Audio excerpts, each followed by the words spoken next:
Welcome back everyone to So You Don't Have To, the show where I waste my time consuming content so you don't have to. My name is Hugo Hernandez, and on today's installment I watched The Last House starring Greta Lee and Wagner Moura.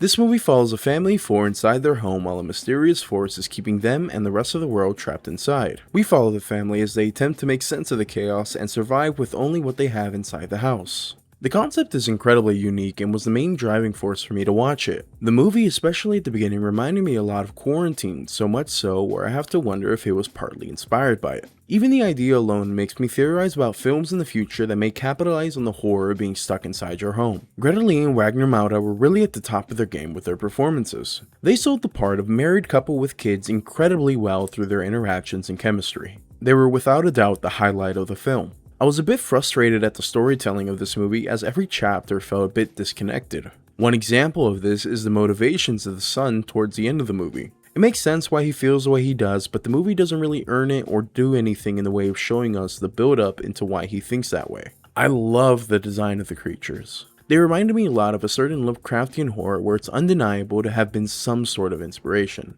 I wish we would have got to see more of them than we did.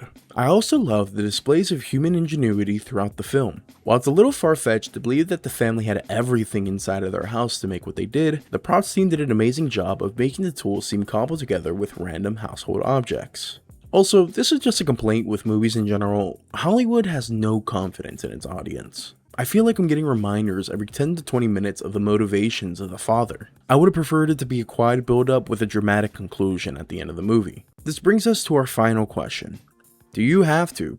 Survey says, if you like contained stories, complex family dynamics, and what I'm calling quarantine horror, this movie is for you. If you don't like baby tomatoes, disjointed storytelling, and movies where the dog dies, maybe it isn't. I was introduced to the movie through their distinctive marketing. Netflix put up a billboard on Sunset Boulevard with an actual person living inside of it to promote the movie. While the movie wasn't anything to rave about, I can always appreciate a fun and original marketing campaign. Here are the places as of this day where you can watch the movie. That's it for today's show. Stay safe, reduce hate, and hopefully I get to